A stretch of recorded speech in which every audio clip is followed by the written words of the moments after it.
Sebanyak 29 orang Menteri Perdagangan di kawasan ASEAN akan melakukan pertemuan di Kota Semarang dalam kegiatan ASEAN Economic Ministers pada 17 hingga 22 Agustus 2023. Polda Jawa Tengah mengerahkan 781 personil kepolisian yang akan bertugas mengawal dan mengamankan jalannya pelaksanaan kegiatan. Kapolda Jateng Irjen Pol Ahmad Lutfi mengatakan kegiatan pengawalan dan pengamanan dilakukan untuk memberikan rasa aman dan nyaman bagi setiap delegasi negara-negara ASEAN selama berada di wilayah Jawa Tengah. Pengamanan pelaksanaan pertemuan Menteri Perdagangan tingkat ASEAN itu akan dilakukan pada 17 hingga 22 Agustus 2023. Untuk di wilayah Polda Jateng, kegiatan pertemuan Menteri Perdagangan tingkat ASEAN itu dilaksanakan di Magelang dan Semarang. Menurut Kapolda, jajaran kepolisian bersama unsur terkait di Jateng akan mengamankan kegiatan tersebut sebaik mungkin. Tidak hanya kegiatan berskala nasional saja, tapi juga tingkat internasional. Dikatakan Kapolda Jateng sebanyak 781 personil sudah dikerahkan.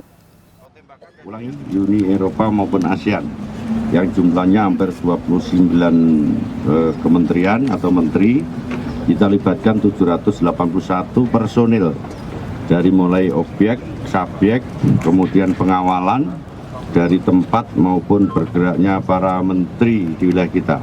Kegiatan ini dilakukan untuk menindaklanjutin kegiatan di wilayah Magelang yang nanti endingnya adalah puncaknya di Labuan Bajo. Dilaksanakan di wilayah Jawa Tengah tanggal 17 sampai tanggal 22. Tentu Polda Jawa Tengah berikut stakeholder yang lain termasuk teman-teman TNI, kemudian dari pemerintah kota kabupaten, bahu-membahu kerjasama dalam rangka memberikan jaminan keamanan untuk kegiatan ini sehingga pelaksanaannya nanti bisa berjalan sesuai dengan ketentuan yang berlaku. Tentu apel gelar pasukan kita gunakan.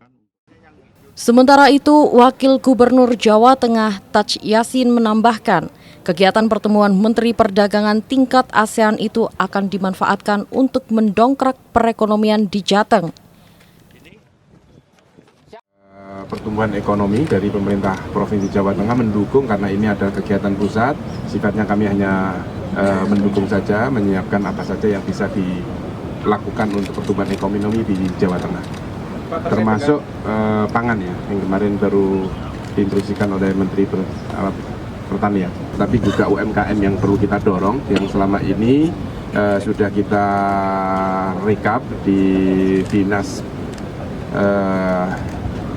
Perdagangan yang pertama, yang kedua di Dinas Koperasi juga sudah ada, ditambah dengan instruksi dari pemerintah pusat bahwa mengenalkan produk-produk halal yang jumlahnya ada 10 juta produk halal UMKM yang ada di Jawa Tengah, insya Allah kita sudah siapkan dan mulai dari.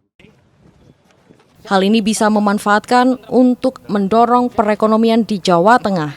Pihaknya juga akan mengenalkan potensi wisata yang dimiliki Jateng kepada para tamu yang datang dan mengenalkan produk-produk unggulan UMKM.